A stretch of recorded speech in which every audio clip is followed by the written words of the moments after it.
Good morning, beloveds. I am 2 hours and 10 minutes late, but I did tell you I would be. Honestly, as the life returns to, I'm going to say a new normal. I'm definitely going to say a new normal. Saturdays may be my wild card days. If and, well, I should say when the races start up again, when I can go start running the 5Ks again, then I'll definitely be late on Saturdays. Every other day of the week, this is my schedule. I'll be there at 9 a.m. Saturdays will be a wild card. I will definitely do it, and I will try and do it in the morning.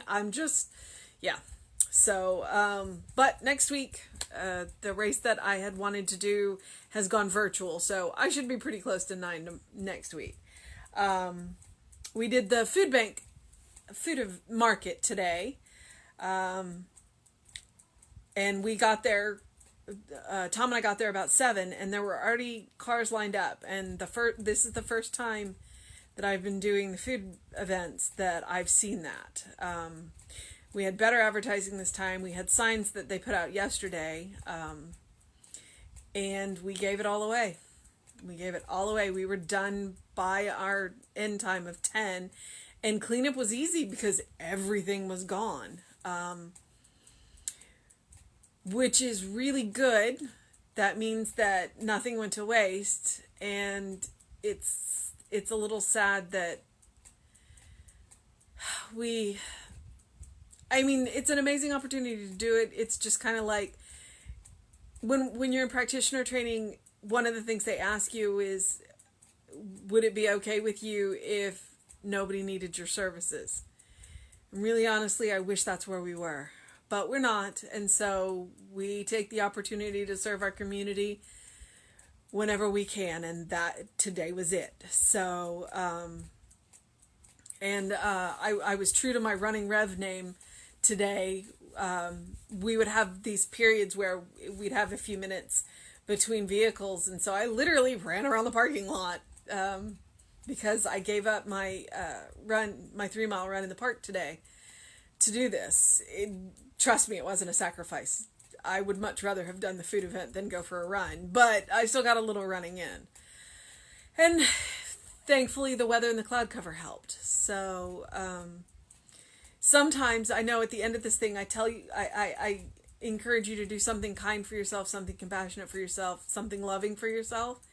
This is one of the things that is, being of service to others is kind and compassionate and loving for myself, because when you can give something, in this case it was my time, to somebody else that is loving, that is kind, and that is compassionate for both you and the person that you are serving.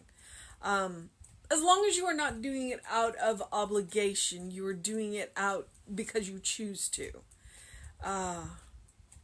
So doing loving things for yourself can look a number of different ways. And today, being of service at this food market was definitely doing something loving for myself. One of the things that was fun today is, initially they had put me and Tom together down on the dry goods, which tends to be the heavier. And somewhere along in there, I'm not sure how it happened, I ended up with Danielle's 3 boys, and Tom drifted off to go talk to one of the other volunteers who was also in the Navy with him. But it was great to have those 3 boys, because they were eager, and they were like on top of it and ready, and they were helping each other, and they were helping me, and and it was wonderful. It was absolutely wonderful. So it was a lot of fun. I'm not a mother, but the wonderful thing is I get to be everybody's favorite aunt. I like to call myself that, whether or not I'm anybody's favorite aunt, that's subjective. But it was a lot of fun to work with those 3 boys. So, it was good. And I see that Dana and Margaret are watching right now. live with me. So good morning, guys, or ladies. So yeah, it's good in the CLC family. And we'll have the live stream tomorrow. Jesse, when we were leaving, that's exactly what he said was, Jesse said, I'll see you tomorrow. All right. So the 365, it is May 30th. We are almost finished with the month of joy. That does not mean that joy stops. Joy can keep going. We're just going to move into a different theme. And today, our reading is from, I'm going to say Galatians, although I'm not honestly sure I'm pronouncing it correctly. So there's that. Ooh, I'm hoping my sunscreen worked today. I'm kind of feeling it a little bit. So Galatians 5:22, the fruit of the Spirit is love, joy, and peace. We should look across the new horizon of the greater possibility that resides within each of us and meet the living God and feel the embrace of God's presence and come at last to know the infallibility of God's power. From out of the great mind that is God, the way of life is made perfect and straight and immediate. It is made happy and whole and prosperous. God's love always embraces us. God's wisdom is always within us, and God's joy is ours to share. Just as surely as tomorrow will come and the sun will rise again across the darkness of the horizon and spill its beauty and warmth to awaken the valleys into fertility, so shall this new day in our life, bringing us into greater joy of living because of the greater consciousness of the Almighty within our own souls. I dwell in the house of love. My dwelling place is filled with peace and eternal calm. Love attends me in my home of the soul, and joy awaits upon me in the secret place of the Most High. My sorrow is turned into gladness, and my shame to rejoicing. My tears are wiped away, and the sunlight of the Spirit shines through the clouds of depression and lights the way to heaven. I almost feel like I'm reading from the Bible, reading this today.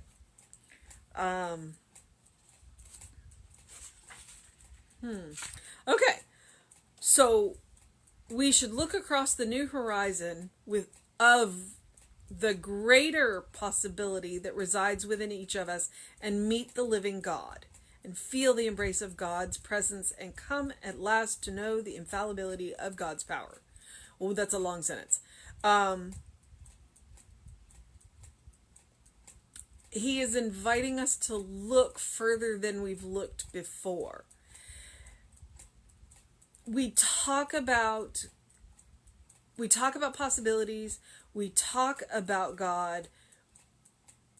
And in this, he's inviting us to look beyond what we've already looked at. And he's probably inviting us to feel beyond what we've already felt. Because he says, and meet the living God. And feel the embrace of God's presence. Now, if the word God is a problem, then please substitute whatever word makes you happy. So meet the living Spirit, feel the embrace of Spirit's presence, and come at last to know the infallibility of Spirit's power. Infallibility means unfailing. Infallibility is one of those words that religion can really get weird about. I was raised Catholic, and so they talk about the Pope being infallible. But the thing about the Pope being infallible is the Pope's still human. And the Pope acknowledges, well, this one, I'm not going to say that about all of them, acknowledges that he is human. So the only time he is infallible is when he is sitting on the throne and speaking from that place of authority about God. But when God is speaking, God is always infallible. The question is when do we know that it's God speaking, and when do we know that it's ego? And I would tell you that one of the quickest ways to know is it coming from a place of love. If it is coming from a loving place, then it's almost pretty much God speaking. If it is coming from a place of fear or anger or spite or ego, then no. So you have been given the ability to decide. You have been giving, and I'm going to use the word discern. Discern. From out of the great mind that is spirit, God, whatever word you want to use, a way of life is made perfect, straight, and immediate. It is made happy, whole, and prosperous. So, out of that great mind, when we are willing to use that mind, access that mind, we always have access to it. The question is our willingness. So, if we are willing to have it this way, it will be this way. The question is, how big is your container? How big is your willingness? Are you willing for it to be this? God's love always embraces us. God's wisdom is always within us, and God's joy is ours to share. And we can share it in two ways. One, we can share it with ourselves, and two, we can share it with other people. Because joy shared is joy multiplied. Love shared is love multiplied. Wisdom? Well, that may be a tricky one. But the wisdom is always within you. The joy is always within you. The love is always within you. The question is, are you willing to access it? Are you willing to use it? Just as surely as tomorrow will come. I love how he paints this picture for you. Just as surely as tomorrow will come, the sun will rise again across the darkness of the horizon and spill its beauty and warmth to awaken the valleys into fertility. I mean, he paints this gorgeous picture. And that's kind of what it looks like when you see somebody awaken to the spirit within. It really is like the light spilling across the valley and awakening every single cell in their body and every neuron in their brain. And it's a beautiful sight to see. And it's a beautiful sight to see within yourself when you're willing to access that love. It always comes back to willingness.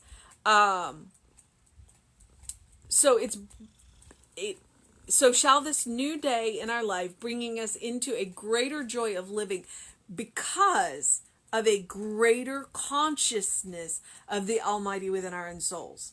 So as we increase our consciousness of that love, as we are willing to feel that embrace, feel that presence, then we are coming into a greater consciousness and all things become so much more possible. I dwell in the house of love. My dwelling place is filled with peace and eternal calm. I'm claiming right now. Love attends me in my home of the soul, and joy awaits upon me in the secret place of the Most High. So where is the secret place of the Most High? Right in your own heart. Where is heaven? Right in your own heart. Heaven is a place within you, not a place out there, not a place up there. Heaven is right here, right now. The kingdom of God is within you. Direct quote from Jesus. My sorrow is turned to gladness, my shame to rejoicing. My tears are wiped away, and the sunlight of the Spirit shines through the cloud of depression and lights the way to heaven. I've been there. I have walked the path of depression. And I have had my tears wiped away. So today, your mission, should you choose to accept it, is to step into the sunlight of spirit, to feel the embrace of God's presence, and to meet that living God right there in your own soul, in the mind that is within you.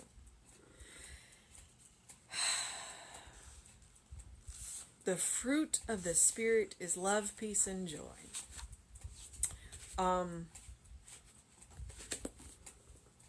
So tomorrow will be the last day of May. We will move on to June, which is the month of creativity, but we will not leave joy behind because there is so much joy in creativity. So, it's the end, so I'm going to say, if you have not done something loving for yourself, kind for yourself, compassionate for yourself yet, please do so. And if you have, feel free to do more. It's wonderful when you can do that. And if what doing loving, kind, and compassionate for yourself looks like serving others, more power to you. There is an inexhaustible supply of love from the Spirit within. You are a beloved child of God. All right. I don't know what I'm going to do with myself today for the rest of my day. So I am going to go and maybe clean my kitchen. Although I have Rita over here demanding some love, so I will definitely spend some time with my kits. Have a wonderful day. Reverend David will be on sometime later today with you. And I'll be back with you at 9 a.m. tomorrow. And we will be back with you for the live stream at 11. By the way, we have Mary Radspinner, who has an amazing harp that is, I think, taller than her. So the music tomorrow will be really special. Not that it's not always special and always wonderful, but it will be different. So we're looking forward to that. Please join us right here on the Facebook at 11 a.m. I'll see you tomorrow at 9. Have a fantastic day, beloveds.